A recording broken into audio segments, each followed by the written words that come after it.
Es especial escuchar y recordar lo que el Señor ha hecho.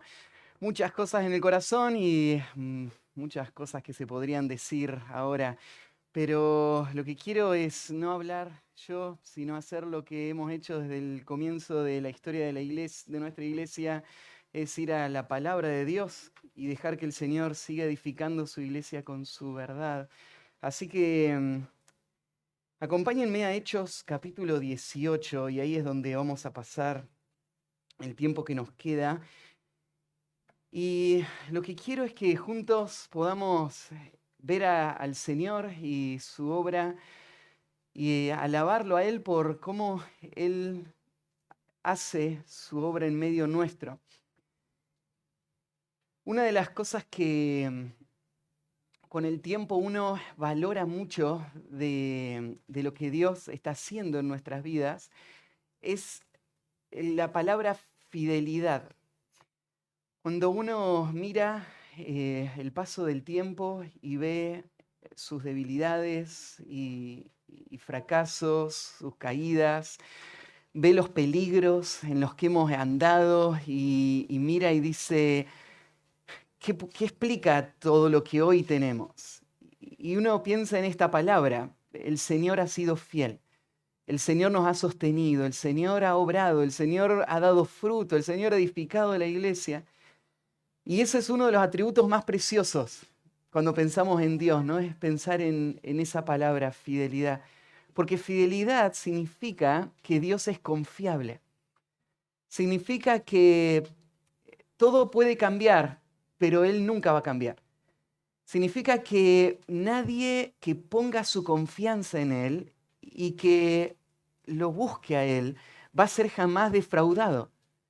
Es verdad que hay muchas cosas que han pasado en la historia de la iglesia y recordaba Juan las caras que están ahí en esos videos, en esas fotos y nos duele, son personas que amamos muchísimo, pero eso no habla de Dios y de alguna falla en Dios.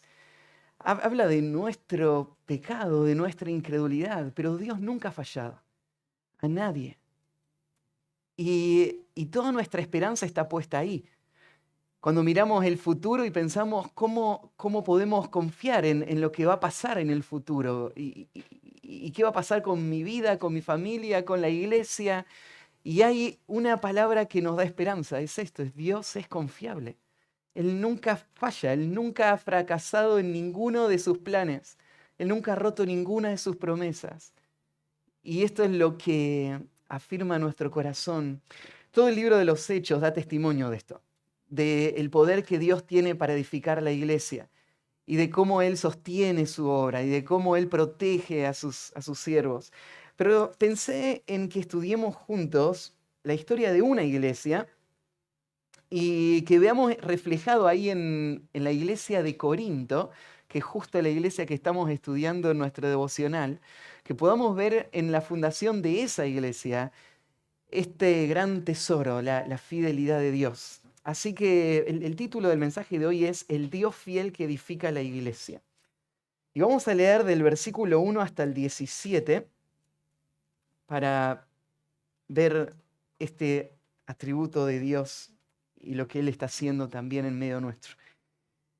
Dice en el versículo 1, después de estas cosas, Pablo salió de Atenas y fue a Corinto. Y halló a un judío llamado Aquila, natural del Ponto, recién venido de Italia, con Priscila su mujer, por cuanto Claudio había mandado que todos los judíos saliesen de Roma. Fue a ellos y como era del mismo oficio, se quedó con ellos. Y trabajaban juntos, pues el oficio de ellos era hacer tiendas.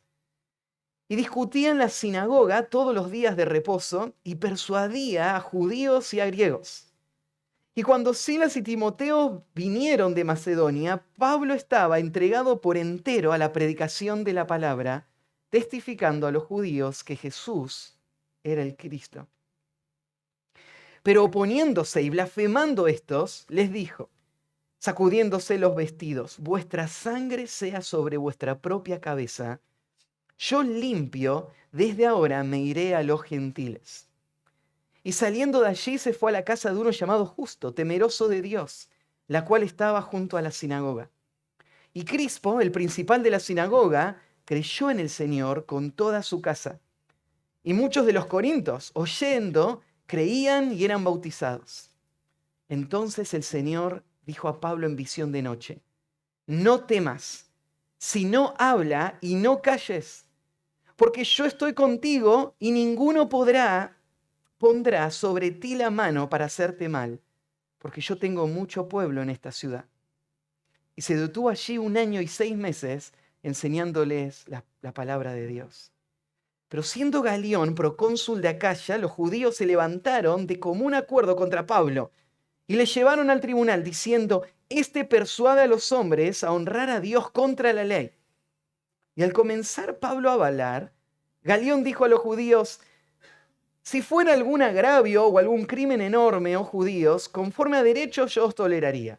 Pero si son cuestiones de palabras y de nombres y de vuestra ley, vedlo vosotros, porque yo no quiero ser juez de estas cosas. Y los echó del tribunal. Entonces, todos los griegos, apoderándose de Sóstenes, principal de la sinagoga, le golpeaban delante del tribunal, pero a Galión nada se le daba de ello.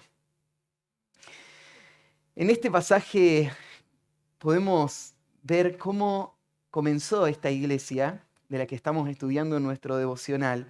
Y esta iglesia es un testimonio de cómo Dios obra y se mantiene fiel a su obra en un lugar y edifica su iglesia.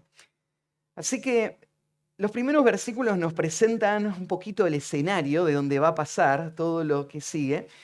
Y en esta introducción se nos dice en el versículo 1, después de estas cosas, Pablo salió de Atenas y fue a Corinto. Si vos venís en el recorrido, la historia que nos va contando Lucas, ves que Pablo pasó primero, antes de llegar a Corinto, por Atenas. Y nos acordamos que ahí él se paró a predicar en un lugar público y Atenas era un lugar que amaba la filosofía. Y estos oradores públicos eran conocidos y la gente tenía apetito por la disertación y por las enseñanzas. Así que al principio la gente estaba atenta escuchando a este nuevo orador. Pero cuando Pablo empezó a hablar acerca de Cristo, de su muerte y resurrección, lo tomaron como un loco, como un necio, y le dieron la espalda y no hubo mucho fruto ahí en Atenas. Y esto es lo que acaba de pasar antes de lo que vamos a estudiar ahora. Y ese después de estas cosas nos hace entender un poquito de cómo fue que Pablo llegó a Corinto. Cuando Pablo escribe Primera de Corintios, después lo vamos a estudiar en el devocional, él dice que él llegó con mucha debilidad y temblor. Y podemos imaginar, ya Pablo venía por un buen tiempo recorriendo las ciudades de Grecia. Había cruzado él de Asia a Europa y él estaba cruzando las provincias de Macedonia y Acaya y estaba sufriendo mucha oposición. Pablo estaba sufriendo físicamente el ataque y esa palabra debilidad nos hace pensar, tal vez Pablo hasta estaba bastante débil físicamente y enfermo. Pero sin duda Pablo estaba cargado. Y cuando Pablo sale para Corinto, él deja a su equipo. Él tiene un equipo muy pequeño en este momento, está al final de su segundo viaje misionero. Así que él les encomienda unas tareas y se va solo hacia esta ciudad. Así que imagínate esta situación, un hombre solo, sin respaldo, sin equipo, debilitado físicamente, agobiado, cargado, cansado, entristecido y débil. ¿Qué puede hacer una persona así frente a un desafío tan grande como el que implica esta ciudad a donde él va a llegar? Dice que él salió de Atenas y fue a Corinto. Ustedes estudiaron el contexto de esta ciudad. La ciudad de Corinto era una ciudad comercial muy importante en el mundo antiguo. En realidad era la cuarta ciudad más grande del mundo de esa época. Era unas 20 veces más grande que la ciudad de Atenas. Era una ciudad gigante. Y no solamente el tamaño de la ciudad era significativo, sino la influencia que esta ciudad tenía sobre el mundo. Porque era un punto de comercio, un paso de mucha gente que viajaba a través de Corinto por muchas razones. Y pasaban por ahí y se encontraban con una ciudad majestuosa, con templos muy conocidos y famosos, donde el gobernante regional tenía su casa y desde ahí se gobernaba toda la zona. A esas ciudades donde Pablo va a llegar, Pablo va a la ciudad de Corinto porque él quiere que el evangelio pueda llenarlo todo. Y entonces él de una manera estratégica, él elige los lugares a donde va y él eligió Corinto porque él quiere que a través de Corinto se pueda llenar del evangelio todo el mundo. Pero ¿qué puede hacer un hombre frente a un desafío tan grande? No solamente por el tamaño de la ciudad, sino las características de esa ciudad. Ustedes saben que era una ciudad muy inmoral y era conocida por la inmoralidad. Y él llega a ese mundo pagano, idólatra, hundido en la inmoralidad más profunda, solo para alcanzar a todos estos con el Evangelio. Y la única explicación que podemos encontrar para lo que va a pasar después es esa característica de Dios. El Dios que envió a Pablo está con Pablo. Y ese Dios va a ir delante de Pablo haciendo una obra que no es comparable con las fuerzas de Pablo, sino con las fuerzas de Dios. Y es la fidelidad de Dios la que va a hacer que la obra no solamente comience ahí, sino que se establezca, se arraigue y esa obra pueda traer mucho, mucho fruto. Así que vamos a ver la fidelidad de Dios en acción en la vida de este hombre. Y en primer lugar, vemos la fidelidad de Dios en su provisión de compañeros ministeriales. Vemos la fidelidad de Dios en su provisión de compañeros ministeriales. Versículo 2 dice así: y halló a un judío llamado Aquila, natural del Ponto, recién venido de Italia, con Priscila su mujer. Se introduce acá a un hombre, en realidad un matrimonio, que van a llegar a ser muy unidos a Pablo y a su ministerio. Este hombre con su esposa no estaban en Éfeso por razones ministeriales. No habían viajado ahí para fundar alguna iglesia ahí, sino que lo que entendemos es que estaban ahí por razones comerciales. Habían llegado por el oficio que tenían y Pablo, en algún momento, por tener el mismo oficio que este hombre, se encontró con él. Y empezó una relación. Y esta relación terminó siendo una relación clave, una relación que iba a permitir que el ministerio ahí en Corinto arrancase con mucho más fuerza y con el paso de los años iba a ser una relación que iba a traer mucho fruto en muchos otros lugares. ¿No te parece asombroso cuando pensás la forma en la que Dios conecta a su pueblo para que sus propósitos de la extensión del reino sucedan? Personas que nacieron en lugares totalmente distintos, que están haciendo cosas distintas, pero que de repente se encuentran. Y esto no es ninguna casualidad. Cuando yo pienso en la obra que el Señor hizo en medio nuestro, ¿cuánto de la obra que hoy está acá sucedió por causa de relaciones que nunca podríamos haber planeado, pero que la gracia de Dios dirigió? Y ese encuentro, que podría haber parecido casual, terminó siendo la herramienta de Dios para cumplir un plan que Él tenía en el establecimiento de esta iglesia, el desarrollo de esa iglesia. Y esto es lo que te tiene que asombrar de este encuentro. Pablo encuentra a este hombre llamado Aquila. No sabemos mucho de él, sabemos que él era judío. El nombre Aquila no es un nombre judío. Entonces, el autor acá, Lucas, muestra ese contraste. Era judío, pero era llamado Aquila, que es un nombre griego. se nos dice que él era del Ponto, que de nuevo es una región que está hacia el este de Asia. No sabemos cómo llegó el Evangelio al Ponto, pero sabemos que el día de Pentecostés había gente del Ponto ahí, porque lo menciona en Hechos capítulo 2. Entonces tal vez alguien que se convirtió en Pentecostés terminó llevando el Evangelio hasta allá, pero Aquilas no vino del Ponto a Éfeso, ¿no? Porque él con su esposa recién habían llegado de Italia. O sea, del Ponto se fue a Roma. En Roma lo echaron porque el emperador Claudio dio órdenes de que todos los judíos tengan que salir de Roma. Esto pasó en el año 49 o 50 después de Cristo. Y por esa orden es que él tuvo que salir y ahora se encuentra en Éfeso. ¿No te asombra cómo Dios está orquestando la vida de este hombre? ¿Y cuáles serían las chances de que se encontrara con Pablo en esta situación? Pero ahí estaba. Y se menciona ahí que él había salido por esa razón. Y el versículo 3, y fue a ellos, y como era del mismo oficio, se quedó con ellos.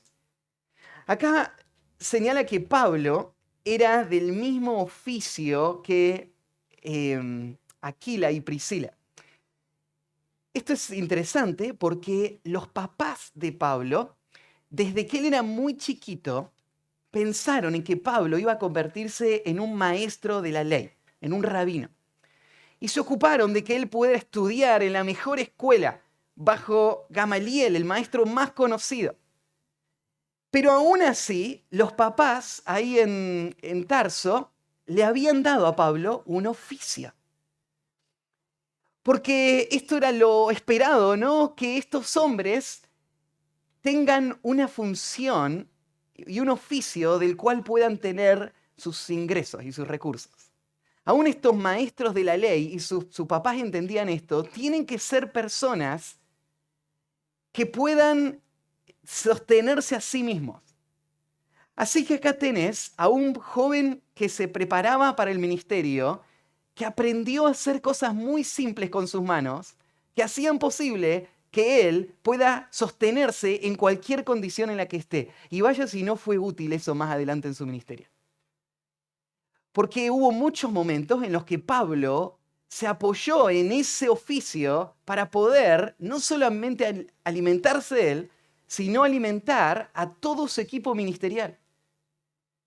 En este sentido, podemos ver en Pablo un gran ejemplo de un obrero de Cristo.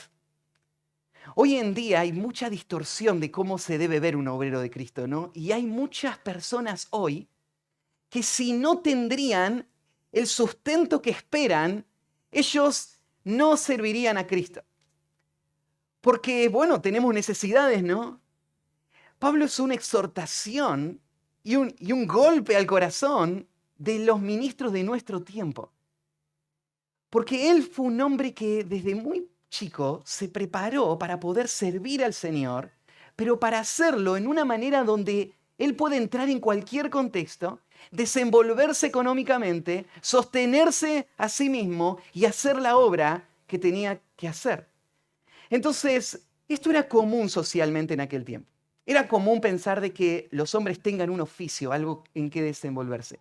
Lo que no parece muy común en nuestra mente es que el gran apóstol Pablo, el hombre que Dios está usando grandemente para extender la obra, él tenga que pasar tantas horas haciendo cosas tan simples como para juntar el dinero que necesita para la obra. Uno se pregunta, ¿no habría hermanos que verían las necesidades y ayudarían a Pablo? Y sí hubieron algunas personas que lo hicieron, pero Pablo muestra que esto no fue siempre así. Y entonces Pablo estaba dispuesto a hacer lo que sea necesario. Así que sumamos una condición más a la que antes vimos. Es un hombre solo, en una ciudad desconocida, habiendo sufrido muchísimo la persecución, débil físicamente y pasando gran parte del día trabajando. Y acá menciona el mismo oficio y lo va a decir más adelante. Los dos hacían tiendas. La palabra exacta que se usa ahí es los dos trabajaban con cuero. El hacer tiendas es una implicancia que toma el traductor y claro, lo que Pablo hacía era con piezas de cuero armaba carpas que en ese momento se usaban en esa región. En la zona donde Pablo creció, en Tarso, era muy conocido Tarso por las pieles de unas cabras negras, características de esa región, que se exportaban para armar carpas y eran muy valoradas en el mundo. Entonces, tal vez por eso Pablo aprendió el oficio ese, ¿no es cierto? Y no carpintero o cualquier otro. Es porque en su región esto funcionaba. Y él lo aprendió a hacer y ahora está en otro lugar, en Corinto, y pasa todo su tiempo cortando. Pablo sabía cortar cuero. ¿Se acuerdan cuando Pablo usa la expresión ahí en 2 de Timoteo 2:15? Cuando le dice a Timoteo, procura con diligencia presentarte a Dios aprobado, como obrero que no tiene de qué avergonzarse, que corta bien la palabra de verdad. Es la expresión que él usa, y que usa bien la palabra de verdad. Que corta bien la palabra de verdad. Y Pablo está usando una imagen de su oficio, de lo que él hacía todos los días. Era cortar piezas de cuero para después armarlas y hacer esas cubiertas. Entonces Pablo está en Corinto trabajando y en ese trabajo se encuentra a Priscila y Aquila. Y Priscila y Aquila se van a volver un estímulo para él. En esa soledad y en esa necesidad de avanzar ministerialmente, ese encuentro va a ser un impacto. Hay varios pasajes donde aparece Priscila y Aquila después. Por ejemplo, aparecen en Romanos 16:3. Y le voy a leer este versículo. Pablo, mandando saludos a la iglesia en Roma, menciona a Priscila y Aquila. Y dice, saludad a Priscila y Aquila, mis colaboradores en Cristo Jesús. Fíjate, colaboradores de Pablo. Se volvieron en compañeros de milicia, que expusieron su vida por mí, a los cuales no solo yo doy gracias, sino también todas las iglesias de los gentiles. Este hombre y esta mujer se volvieron compañeros de milicia con Pablo hasta el punto de exponer sus vidas por causa de Pablo. En 1 Corintios 16:19 se menciona a Aquila y Priscila con toda la iglesia que está en su casa. Ellos abrieron su casa para que ahí se tenga una reunión y donde empezara una iglesia. Qué bendición fue la vida de este matrimonio para Pablo. Y qué ejemplo es Pablo para nosotros también en su disposición a servir en cualquier circunstancia en la que esté. Mira, a veces nosotros queremos ver al Señor obrar y hacer una obra donde una iglesia se pueda fundar y desarrollarse. Y tenemos en nuestra mente cómo se vería ese escenario ideal. El escenario de Pablo se vio muy distinto a lo que muchos hoy llamarían un escenario ideal. No fue un hombre sostenido económicamente, cuidado en su corazón, acompañado. Él está solo empezando allá. Pero en su corazón, él está convencido del llamado que él recibió. Él está dispuesto a hacer la obra que el Señor le dio para hacer en cualquier circunstancia. Él está dispuesto a trabajar todo el día y en las noches juntarse con los hermanos para enseñarle la palabra. Y en esas circunstancias es que Dios empieza a obrar. Y Dios conecta a un matrimonio que está en las mismas condiciones, que entiende a Pablo y que se vuelven estos compañeros cercanos.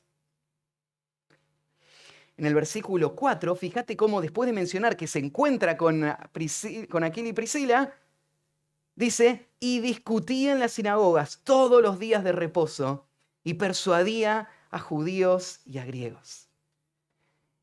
Fíjate, el hecho de que Pablo esté abocado a un trabajo tan desgastante físico, no quitaba el hecho de que él no pierda ninguna oportunidad que tenía disponible para hacer lo que él fue llamado a hacer, y esto era predicar. Y Pablo decidió, como una característica de su ministerio, que el lugar donde iba a predicar era en la sinagoga. La sinagoga fue el punto de partida para el ministerio de Pablo y esto fue muy estratégico. Además de que el evangelio debía ir primero a los judíos, en las sinagogas principalmente estaban las personas que por muchos años habían sido instruidos con la palabra de Dios. Si bien el sistema de las sinagogas estaba corrompido, no todas las personas en las sinagogas estaban corrompidas con el sistema. Había personas en las sinagogas que eran personas temerosas de Dios, que eran personas justas, que estaban queriendo vivir como Dios lo había indicado, que eran personas que buscaban en la ley la verdad de Dios. Y entonces Pablo iba a las sinagogas, predicaba ahí, y algunos de ellos se convertían, y sus familias se convertían, y sus hijos se convertían. Y estas personas se volvían casi de la noche a la mañana en hombres y mujeres muy sólidos ya en el cristianismo. Algunos de ellos se convertían en líderes en muy poco tiempo. Entonces las sinagogas era el lugar estratégico a donde ir. Era el lugar donde iban a surgir los primeros cristianos que iban a poder evangelizar a todos los demás. Pablo quería evangelizar a todos. Él era el apóstol a los gentiles, pero las sinagogas era el lugar donde él tenía que ir primero. Así que él iba todos los días de reposo. Hay muchos pasajes ahí en el libro de los Hechos que muestra este patrón de Pablo. Y lo que él hacía en las sinagogas era persuadir a judíos y a griegos. Esta idea de persuadir es de convencerlos. Su discurso no era un discurso de opiniones o de posibilidades, era un discurso de verdades que venían de parte de Dios. Él se veía como un heraldo de Dios que venía a anunciar el camino de Dios. Y había resistencia, pero él se ocupaba de demostrar en las Escrituras que Cristo era el Mesías y que se debían arrepentir y venir a Cristo. Entonces su predicación era una predicación que buscaba persuadir, convencer. O sea, vos no podías escuchar a Pablo y quedarte igual. No lo escuchabas solamente como un consejo moral. Lo escuchabas como un hombre que te ponía en la disyuntiva de qué voy a hacer. ¿Sigo este camino o aquel camino? Y él te convencía, lo que tenés que hacer es elegir a Cristo. Dejar tu vida pasada, dejar el engaño del pecado, dejar la confusión de este falso sistema religioso y seguirlo a Cristo. Y él lo hacía con judíos y gentiles. Este hecho de cómo Pablo predicaba era lo que más temían sus enemigos. Ahí en Hechos 19, versículo 26, esta es la acusación que se le da a Pablo. Y dice así: pero veis y oís que este Pablo, no solamente en Éfeso, ahora ya está en otra ciudad, no solamente en Éfeso, sino casi en todo Asia, ha apartado a muchas gentes con persuasión, diciendo que no son dioses los que se hacen con las manos. Todos veían lo que estaba haciendo Pablo. Pablo no tenía una agenda oculta, era muy claro lo que él quería hacer. Él quería que la gente deje el engaño y siga la verdad. Y él los iba a convencer. Claro, él sabía que lo que convencía a las personas no era su sabiduría, no era su inteligencia, no eran sus argumentos. Era la palabra de Dios predicada de forma fiel. Así que Pablo se dedicó no a argumentar, sino a predicar. Pero su predicación era una predicación persuasiva. Era una predicación que llamaba al mundo a dejar la idolatría. Y la gente lo sabía y veían el efecto y veían cuántos se estaban convirtiendo y veían esto como un gran peligro. Pablo se recorre todo persuadiendo.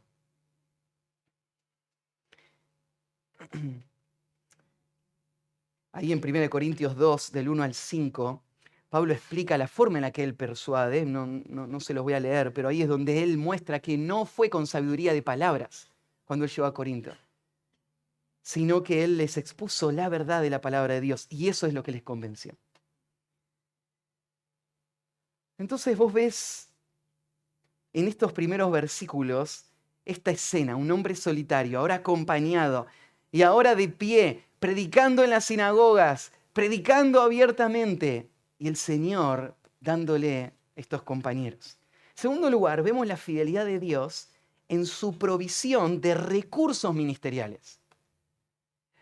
Vos ves la fidelidad del Señor en la provisión de los recursos ministeriales. Mirá el versículo 5, porque yo les decía esto, cuando Dios te llama a la obra, tu responsabilidad es creerle a Dios y obedecer a Dios. Y Dios es el que se va a encargar de cuidar de vos. Él es el que se va a encargar de sostenerte, de abrirte las puertas y de darte todo lo que necesitas para hacer la obra. Alguien dijo una vez, el hombre de Dios, que hace la obra de Dios a la manera de Dios, nunca le faltarán los recursos de Dios. El hombre de Dios, al hombre de Dios, que hace la obra de Dios a la manera de Dios, nunca le van a faltar los recursos de Dios. Dios es un Dios fiel, un Dios que provee. Y esto es lo que te muestra Lucas en el próximo versículo, porque dice, y cuando Silas y Timoteo vinieron de Macedonia, Pablo estaba entregado por entero a la predicación de la palabra, testificando a los judíos que Jesús era el Cristo. La idea de cuando ellos vinieron, Pablo estaba en esta condición, es unir estas dos ideas. Y es decirnos esto, cuando llegó Silas y Timoteo, entonces Pablo se entregó por completo a la predicación de la palabra. ¿Vos decís cómo? ¿No estaba antes dedicado a la predicación de la palabra? No, yo te expliqué recién, todo el día Pablo lo pasaba trabajando, cortando cueros y tejiéndolos. Y a las noches se juntaba con las personas y les enseñaba hasta que ya no podían más y al día siguiente volvía. Pero llegó Silas y Timoteo y Dios trajo los recursos. Ahí en 2 Corintios 11:9 Pablo cuenta de esta situación. Y lo dice de esta manera. Y cuando estaba entre vosotros y tuve necesidad, y ahí está contando Pablo cuando él llegó y empezó a trabajar, porque no tenía nada y tenía que cubrir sus necesidades, pero él dice, cuando estaba ahí, lo suplieron los hermanos que vinieron de Macedonia. Y en todo me guardé y me guardaré de seros gravosos. Pablo dice, ustedes no pueden acusarme de que yo vine a pedirles dinero, porque ustedes vieron que yo hice el ministerio sin esperar nada de ustedes.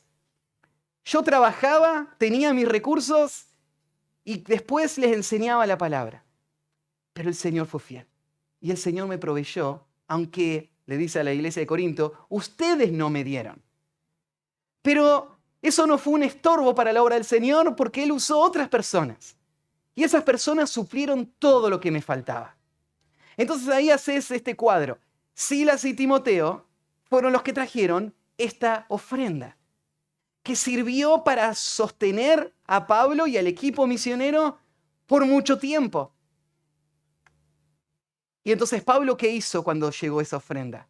Dijo, uy, qué bueno, ahora puedo ahorrar un poquito más y seguir trabajando como hacía antes, por las dudas que algún día necesite más dinero, ¿no? Pablo dijo, no, esto es la provisión del Señor. Así que dijo, no hay más tiendas. Habrá terminado las que se había comprometido, me imagino. No hay más tiendas. Cerrado el negocio, ahora solo predicación. Y él pasaba ahora todo el día dedicado a esta función. Él no bajó la intensidad de su esfuerzo, su trabajo, solamente cambió qué es lo que hacía. Y ahora lo que hacía era entregarse por entero a la predicación de la palabra. El ministerio de Pablo no fue un ministerio disperso. Él no se ocupó de muchas cosas, él se ocupó de una cosa. Y esta sola cosa es lo que Dios usó para hacer crecer esta iglesia en Corinto.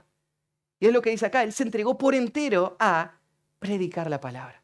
Pablo estaba convencido de que la palabra en sí misma tiene el poder para traer salvación y edificación a su iglesia, a la iglesia de Cristo. Y entonces, como él estaba convencido de esto, a esto se dedicó. Ahí es donde él puso su esfuerzo, en estudiar la palabra y en enseñar la palabra. Él enseñaba en lugares públicos y en privado. Él iba a las casas y al templo. Él charlaba con personas en conversaciones privadas y él juntaba grupos de personas. Pero lo que él hacía todo el tiempo era predicar, enseñar y enseñar. Y si podríamos señalar cuál fue el secreto del ministerio de Pablo, qué es lo que hizo posible que el evangelio avanzara tan rápido, tendríamos que decir esto: él fue fiel a la tarea que el Señor le dio, que fue predicar. El poder para la edificación de la iglesia está en la palabra mismo. No está en los programas, no está en los edificios, no está en la organización, está en la palabra misma. Y la palabra es la que se encarga de exponer el corazón, de traer convicción, de traer crecimiento. Claro, la palabra no solamente predicada desde el púlpito, después aplicada personalmente, pero es la palabra y no es otra cosa. Por eso es que Pablo en 2 Timoteo 4:2 le dice a Timoteo, su discípulo, que esto tiene que ser lo que él haga. Y le dice: te encarezco delante de Dios y el Señor Jesucristo jugará a los vivos y a los muertos en su manifestación en su reino, que prediques la palabra. Esto es lo que Timoteo tiene que hacer. Entre tanto que voy, dice en 1 de Timoteo 4:16, si no me equivoco, 13. Entre tanto que voy, ocúpate en la lectura, la exhortación y la enseñanza. Esto es lo que tenés que hacer, Timoteo. No otra cosa, porque esto es lo que va a traer el crecimiento de la iglesia. Entonces, fíjate, el corazón de Pablo estaba capturado por una sola ambición. Él era un obrero de Cristo. Si obrero de Cristo significa hacer tiendas, hago tiendas para Cristo. Pero yo entiendo de que si tengo la libertad para organizar mi tiempo, lo que quiero hacer es hablar la palabra. Necesito estudiar la palabra, necesito predicar la palabra, porque eso es lo que va a traer crecimiento a la vida de esta iglesia. Así que esto es lo que él hizo, entregado por completo a esta tarea. Y lo que él hacía es testificar a los judíos que Jesús era el Cristo. Ahora, uno puede esperar de que si el ministerio empieza a crecer, imagínate, ahora ya no es un hombre solo que llegó y nadie lo conoce y está trabajando allá en algún rincón oscuro, sino que ahora hay muchos. Ya hay un equipo trabajando y él está a tiempo completo. O sea, tiene mucho tiempo para hacer esta tarea. Así que la obra empieza a crecer y esto empieza a incomodar a personas y empieza a traer presión, dificultades, persecución. Y eso es lo que el versículo 16 va a mostrar. Pero oponiéndose y blasfemando estos, los judíos de los que recién habla, les dijo sacudiéndose los vestidos: vuestra sangre sea sobre vuestra propia cabeza, yo limpio, desde ahora me iré a los gentiles. Los judíos desde el comienzo mostraron un rechazo hacia el evangelio. Si bien hubieron algunos, pocos, como nación se mantuvieron rebeldes. Así como rechazaron a Cristo en su ministerio terrenal, después rechazaron el evangelio cuando los apóstoles salieron a predicar. Y de nuevo, si bien hubieron algunos que se convirtieron, en su gran mayoría y su liderazgo, sin duda, resistieron el evangelio y ellos se volvieron los primeros enemigos del evangelio. Al principio los romanos no tenían nada contra los cristianos, solo veían como una pelea interna dentro del judaísmo, pero no tenían ningún interés de meterse en esa pelea. Sin embargo, los judíos se lo tomaron como algo muy personal y se determinaron frenar el cristianismo.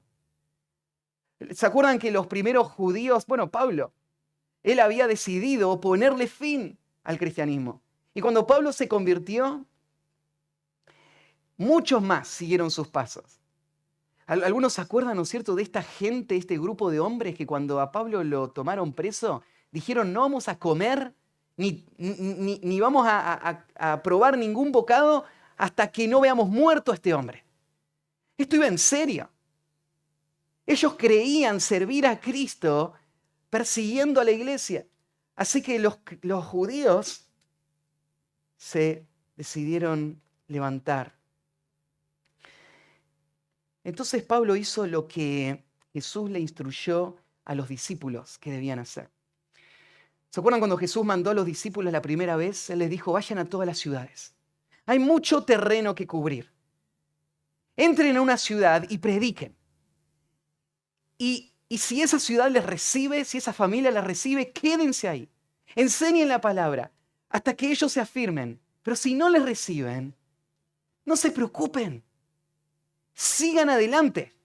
Más bien lo que tienen que hacer es salir a la puerta de esa ciudad y sacudir el polvo de sus zapatos. O acá sacudir sus ropas. Dando a entender, el juicio de Dios va a caer sobre este lugar. Y yo no quiero llevarme ni el polvo de este lugar para no tener nada que ver con aquellos que van a sufrir ese juicio. Así que dejo el polvo acá para que todo este lugar sea destruido por la ira de Dios. Muchas veces como siervos de Cristo parece que tenemos una hipersensibilidad, ¿no? Y el hecho de que alguien nos rechace, que no nos escuche, que nos ataque, lo sentimos como algo personal, ¿no? Hoy no les caigo bien, no me quieren. Entonces nos molestamos, nos enojamos con esa persona, pero no entendemos que nuestro llamado no tiene que ver con promovernos a nosotros mismos. Nosotros estamos representando al Rey. Somos heraldos que llevamos el mensaje del Rey y lo que llamamos es, les rogamos, reconcíliense con Dios. Pero el rechazo a nosotros es el rechazo al Rey, no es a nosotros. ¿Y nosotros qué hacemos? Lo encomendamos al Señor. Dejamos que el Señor sea el que lidie con esta situación. No vamos a tomar represalias, no vamos a maltratarlos a ellos, a enojarnos con ellos. Lo que vamos a hacer es seguir nuestro camino predicando el mensaje del Evangelio. No vamos a dejar de predicarlo, porque nada nos va a intimidar o nos va a frenar. Pero cada persona va a tomar sus decisiones delante de la verdad del Evangelio. Y esto es lo que Pablo está haciendo. Él estaba predicando dentro de la sinagoga, pero ahí hubo un rechazo generalizado que terminó haciendo esto no se puede sostener más. Ya Pablo no puede ir a la sinagoga, no es bienvenido ahí. Está siendo perseguido, maltratado, así que Pablo ahora dice, bueno, ya está. Si quieren venir, saben dónde voy a estar predicando. Voy a seguir compartiendo, pero esta es la decisión que ustedes están tomando. Y él se sacude sus prendas, diciendo, la sangre sea sobre vuestra cabeza. La idea es, ustedes van a ser culpables de su propia muerte, de su propia destrucción. Yo estoy libre. ¿Cómo es que una persona queda libre de la sangre de otro? ¿Se acuerdan acá? Pablo está pensando en ese mismo ejemplo cuando Dios lo trata a Ezequiel como su atalaya.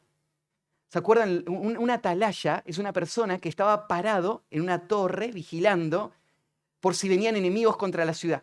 Y el atalaya es el que tenía que dar el aviso si venían los enemigos. Y si el atalaya se dormía y los enemigos destruían toda la ciudad, él iba a ser el responsable de la muerte de miles de personas. Entonces su responsabilidad era dar el aviso. Ahora, si él daba el aviso y nadie hacía nada, bueno, él cumplió con su tarea. Va a ser destruida la ciudad, pero su función él la cumplió, entonces él está libre de la destrucción. Y así es como somos libres de la sangre, si somos fieles con el mensaje. Si predicamos la verdad. Entonces, ahora es Dios el que tiene que hacer la obra en los corazones. Y Pablo tiene un corazón tranquilo. Él ha sido fiel. Él ha predicado. Ahora la sangre va a ser sobre la cabeza de ellos.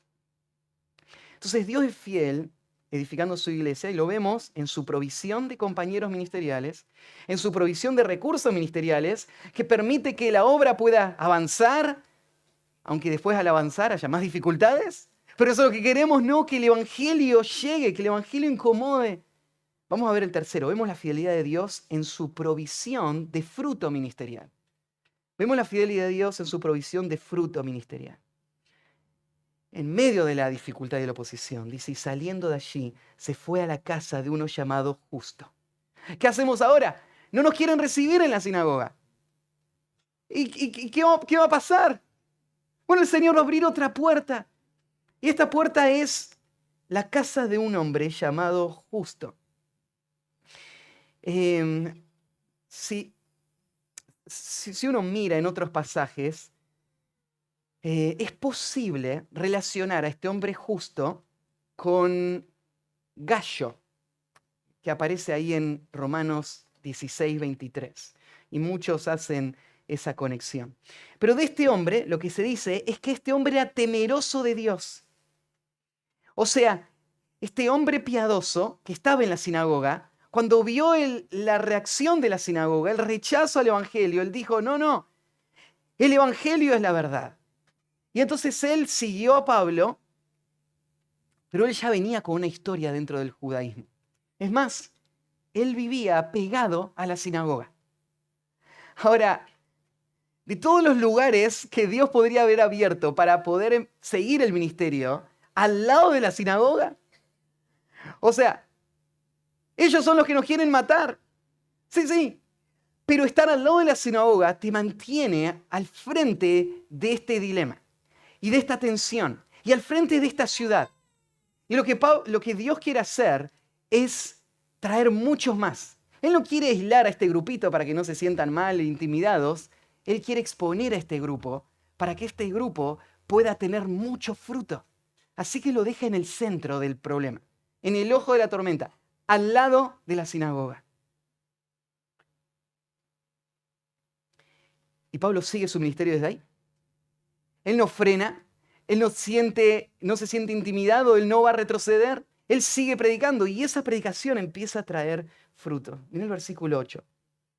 Y Crispo, el principal de la sinagoga, creyó en el Señor con toda su casa.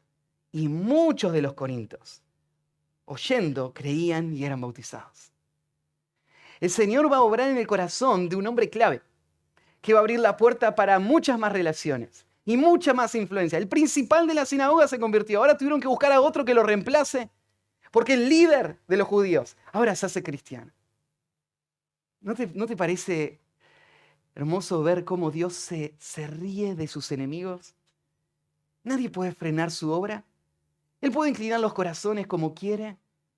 Y Él ahora convierte o transforma la vida de este hombre. Este hombre se va a convertir en uno de los pocos que Pablo bautizó. Y lo menciona ahí en 1 Corintios 1, 14 y 16. Pablo no bautizó a muchas personas. Crispo es uno de los pocos que él sí bautizó. Y fíjate que cuando usa después la expresión y muchos de los corintios oyendo creían y eran bautizados, el orden de estas palabras es muy importante.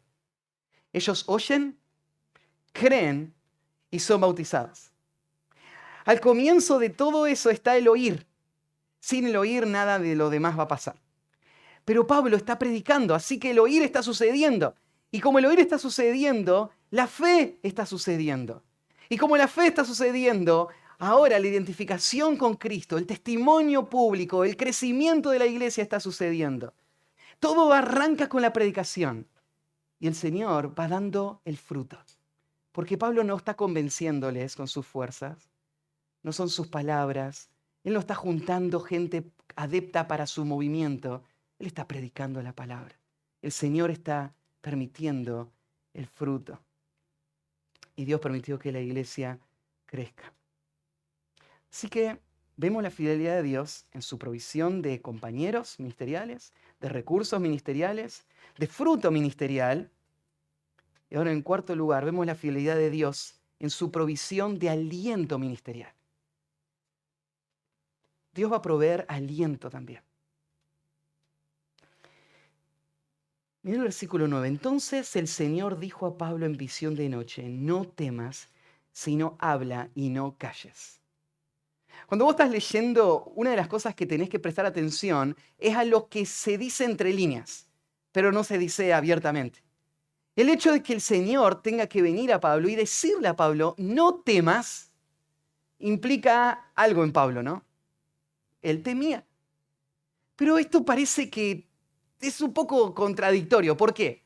Vos decís, Pablo, mira, llegaste acá solo y empezó el ministerio, ¿no? Sí. ¿El Señor fue fiel? Sí. ¿La iglesia empezó a crecer? Sí. ¿Y hay mucho fruto? Sí. Y entonces, ¿a qué le vas a temer? Bueno, los que han estado en el ministerio por un tiempo o los que han prestado atención a los detalles de la Escritura saben que el corazón del siervo de Dios muchas veces pasa por estas situaciones, inexplicables humanamente, pero que pueden pasar desde el éxito ministerial al desánimo y depresión total. ¿Qué personaje de la Biblia se te viene a la mente? Elías es uno de los primeros que viene, ¿no? Porque está en la cima del Monte Carmelo, ve el fuego de Dios caer, mata a todos los falsos profetas y ahora se va corriendo porque tiene miedo que la esposa del rey dijo que lo iba a matar. Esto es absurdo. ¿No ves el poder de Dios? ¿No ves la gracia que el Señor te dio? ¿No ves la forma en la que Él está obrando? Sí, pero el corazón es así. Y el temor llega. Y puede llegar el temor a veces en el medio del milagro, en el medio de las bendiciones, en el medio del progreso. Y el temor viene porque hay enemigos que siguen estando. Y sí, soy débil, o como Pedro, ¿no? Que va caminando en el agua y de repente le da miedo porque parece que se va a hundir, pero no confías en el Señor. Pero así es el corazón del hombre. Y esto pasó con el gran apóstol Pablo también. En este pasaje aparece. Y gloria a Dios por estos pasajes, porque de otra manera vos te sentirías del peor de los siervos de Dios cada vez que tenés miedo, ¿no? Pero lees este pasaje y decís, no estoy solo. Y en la obra del Señor hay momentos donde hay miedo. Y las cosas pueden salir mal y hay enemigos y te quieren destruir. Pero ahí es donde la fidelidad del Señor también va a estar. Y va a estar para dar ánimo. Y el Señor aparece a Pablo. Varias veces vemos a Cristo aparecer en visiones a Pablo. Él era un apóstol de Cristo y esto es algo especial en él. No se nos va a aparecer a nosotros Cristo personalmente, pero sus palabras están en este texto sagrado. Y Él va a usar su verdad para hacer lo mismo que hizo en el corazón de Pablo ese día. Y estas fueron las palabras para Pablo. Pablo, no temas. No temas. Muchas veces Dios tuvo que decir palabras así. Y nos acordamos de historias a través de la Biblia. Génesis 15:1. Abraham llega a la tierra prometida, confió en el Señor suficiente como para hacer ese viaje, pero cuando llega, las cosas no salen como él pensaba. Hay sequía en la tierra. Por sus pecados y sus malas decisiones, él pone en riesgo toda su familia. Y hay dificultades. Él es un anciano, pasan los años y no viene su hijo. Él está confundido. Y el Señor aparece ahí en Génesis 15:1. Después de estas cosas vino la palabra de Jehová a Abraham en visión diciendo, no temas, Abraham. Yo soy tu escudo y tu galardón será sobremanera grande. Yo estoy acá. Yo voy a darte más de lo que imaginás. Eso está seguro, no está en riesgo. Eso es lo que va a hacer el Señor con Pablo acá. Pablo, no tengas temor, sino habla y no calles. Pase lo que pase, sientas lo que sientas, piensa en lo que pienses, no calles. ¿Por qué no podía callar Pablo? Es que la predicación es la explicación de esta obra que está sucediendo en Corinto, ¿no? Pero el temor podría ser que este hombre se intimide y piense, a ver, vamos a regular un poquito nuestro mensaje, ¿no? Ya nos estamos ganando muchos enemigos. Vamos a cambiarlo para adaptarlo mejor a esta sociedad que evidentemente no nos quiere, nos está rechazando. O hagámoslo en una forma más privada, que no salga a luz, porque siguen los problemas. O callémonos por un tiempo. Pero acá viene la palabra de Cristo, no calles. No calles. Y estas han sido las palabras de Dios a todos sus siervos en todo momento. Y te digo, mira, hay momentos de desánimo en el corazón, y vos los conocés muy bien, en donde vos querés darte por vencido, en donde vos querés olvidarte que sos cristiano, donde vos querés dejar de estirarte por una vida de consagración y de servicio al Señor. Hay momentos donde ya no querés hacer nada por nadie, donde te ves a vos mismo, ves todos los peligros a tu alrededor, te sentís como la víctima de la situación y no estás viendo a Cristo y su reino, no estás viendo sus propósitos. ¿Y qué nos dice el Señor en esas circunstancias? Habla y no calles. Es lo que el Señor le dijo a Isaías en Isaías 58:1. Clama a voz en cuello, no te detengas. Alza tu voz como trompeta y anuncia a mi pueblo su rebelión y a la casa de Jacob su pecado. O como a Jeremías, en Jeremías 1:17, tú pues, ciñe tus lomos, levántate y háblales todo cuanto te mande. No temas delante de ellos, para que no te haga yo quebrantar delante de ellos. O como le dijo a Ezequiel en Ezequiel 2:6, y tú, hijo de hombre, no les temas, ni tengas miedo de sus palabras. Aunque te hallas entre zarzas y espinos y moras con escorpiones, no tengas miedo de sus palabras, ni temas delante de ellos, porque son casa rebelde. Les hablarás, pues, mis palabras, escuchen o dejen de escuchar, porque son muy rebeldes. Mas tú, hijo de hombre, oye lo que yo te hablo. No seas rebelde como la casa rebelde. Abre tu boca y come lo que yo te doy. O como le dijo a Jonás por segunda vez, en Jonás 3, versículo 2, levántate, ve a Nínive, aquella gran ciudad, y proclama en ella el mensaje que yo te diré. O te lo tengo que decir de nuevo, o te tengo que tirar al fondo del mar de nuevo para que entiendas para qué te quiero usar. Levántate, anda y predica. O como Pablo entendía que es lo que él tenía que hacer, cuando ahí en Efesios capítulo 6, versículo 18, él pide oración por él. Orando en todo tiempo con toda oración y súplica en el Espíritu y velando en ello con toda perseverancia y súplica por todos los santos y por mí, a fin de que al abrir mi boca me sea dada palabra para dar a conocer con denuedo el misterio del Evangelio, por el cual soy embajador en cadenas, que con denuedo hable de él como debo hablar. Oren para que pueda ser valiente. Oren para que no calle. Oren para que hable de él como debo hablar. Oren.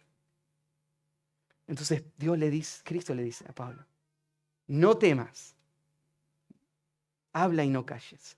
Y después le da 3 palabras de aliento.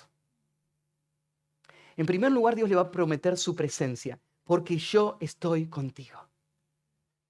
¿Por qué no vas a callar? Porque no estás solo. Yo estoy contigo. Josué 1:9. No temas ni desmayes, porque Jehová tu Dios estará contigo en donde quieras que vayas. Isaías 41:10. No temas porque yo estoy contigo, no desmayes porque yo soy tu Dios que te esfuerzo, siempre te ayudaré, siempre te sustentaré con la diestra de mi justicia. Jeremías 1:18-19. Te he puesto como una ciudad fortificada, como columna de hierro, como muro de bronce contra toda esta tierra, contra reyes de Judá, sus príncipes, sus sacerdotes y el pueblo de la tierra, y pelearán contra ti, pero no te vencerán porque yo estoy contigo. Y acá Pablo escucha estas palabras, yo estoy con vos.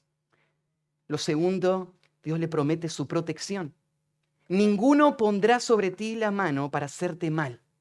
Claro, esta promesa para Pablo no era una promesa sin límites, porque Pablo sí sufrió la persecución, muchas veces sufrió los látigos, fue apedreado, fue dado por muerto y al final fue martirizado. ¿Y qué significa entonces ninguno va a poder hacerte mal? Ninguno va a poder hacerte mal en esta circunstancia. Acá en Corinto, sos invencible. Y este es el principio. Todo hijo de Dios es invencible hasta que Dios haya hecho toda la obra que Él planeaba hacer a través de ese hijo de Dios. Nadie va a poder acortar un día tu vida, ni tu ministerio, ni tus circunstancias, hasta que el Señor no haya terminado. Y cuando el Señor terminó, se terminó. Y estás listo.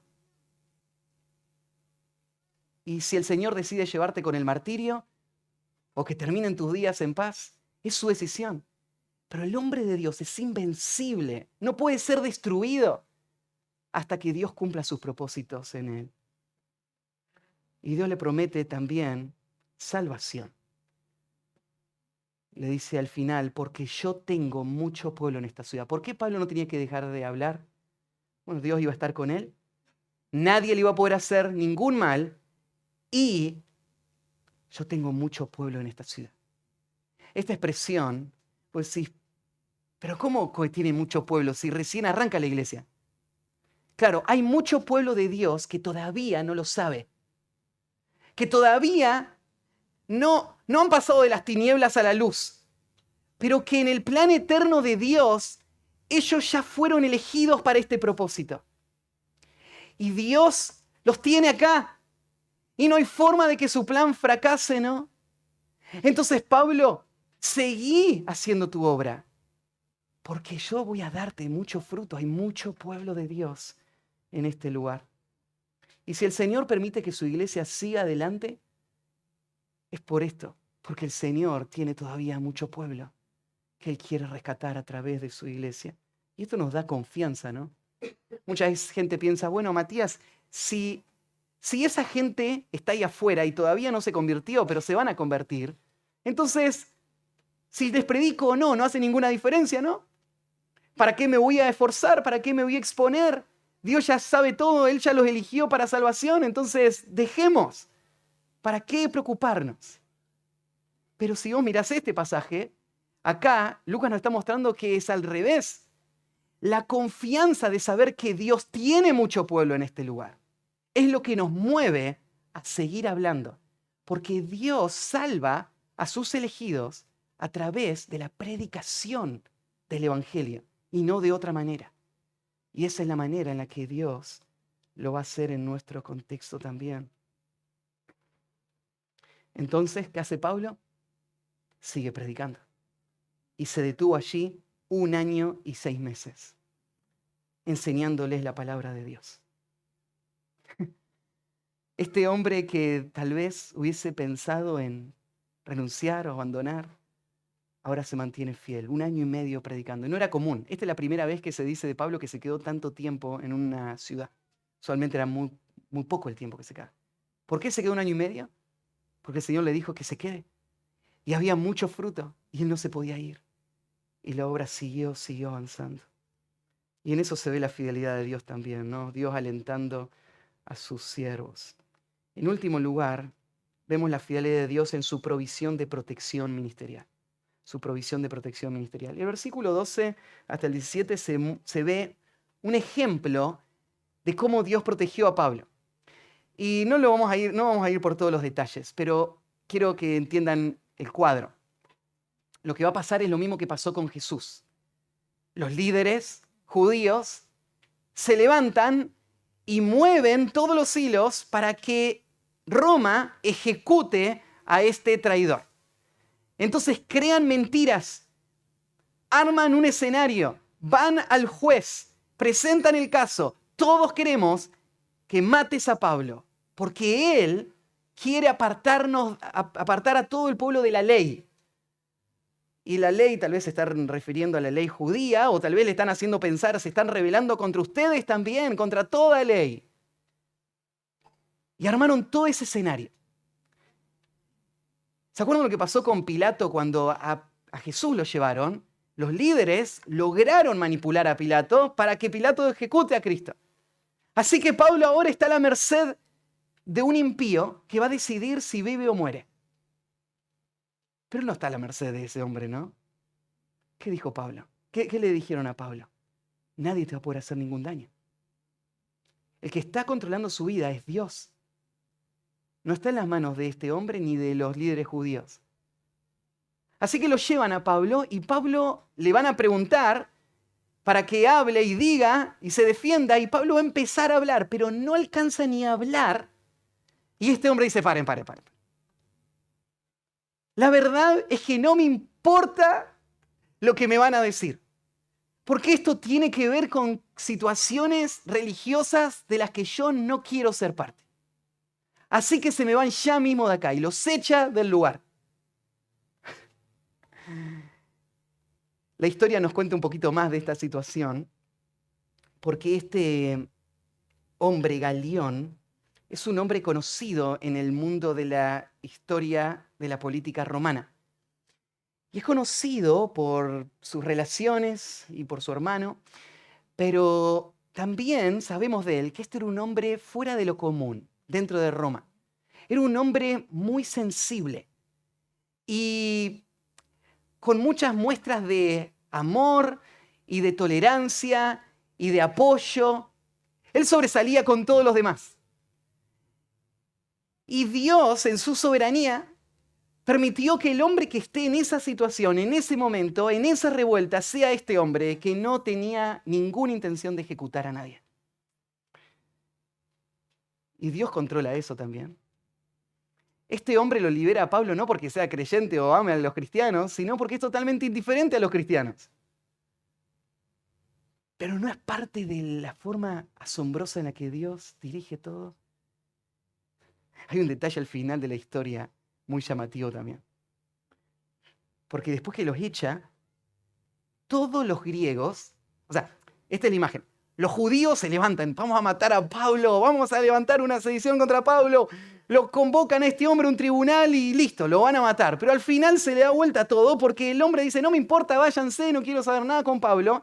Entonces se vuelven, pero toda la ciudad toma una oportunidad en esto y dicen, esta es nuestra oportunidad porque ahora salió a luz lo conflictivo que son todos los judíos. Así que se levantaron en contra de los judíos. Y agarraron al principal de los judíos, que era el hombre que había reemplazado, al que se había convertido, ¿no? Y ahora estaba dirigiendo toda esta revuelta, y lo agarran y lo castigan públicamente. Y el líder, el Galión, el emperador, el que está ahí, el gobernante, lo mira y no le importa. Háganle lo que quieran a los judíos. ¿Cómo pasó esto? Hay un Dios soberano. Cristo dijo, yo edificaré mi iglesia y las puertas del Hades no prevalecerán contra ella. Dios es fiel. Él es poderoso. Él puede proteger a los suyos. Y es nuestro gozo ser parte de su pueblo y disfrutar de sus promesas y ver a Dios obrar en medio nuestro. Y por eso es que le vamos a dar gloria a Él. Él es el que edifica su iglesia y es lo que Él ha hecho en medio nuestro. Y es la única explicación de todo lo que estamos celebrando hoy, 16 años después del inicio de la Iglesia Bíblica Misionera en San Justo. Oramos. Padre, gracias por tu palabra. La necesitamos, Señor. Nuestro corazón es tan frágil y tan incrédulo tantas veces que necesitamos una y otra exhortación que nos afirme el corazón, que quite el temor y nos haga valientes para seguir adelante en la tarea que tú nos has dado para hacer. Y te pido, Señor, que tú la hagas hasta completar tu obra. Y no sé lo que tengas planeado para el futuro de esta iglesia. Pero sé algo, Señor, tú eres fiel. Y pase lo que pase, no vamos a dejar de hablar y de predicar. Y no queremos, Señor, que el enemigo nos intimide. Vamos a confiar en tus promesas y seguir tu dirección hasta que tú cumplas todo lo que has planeado hacer con la IBM San Justo. Gracias, Señor, por la oportunidad que nos das de ser parte de esto. Es un privilegio, un regalo inmerecido de tu gracia. Y te alabamos a ti en nombre de Cristo Jesús. Amén.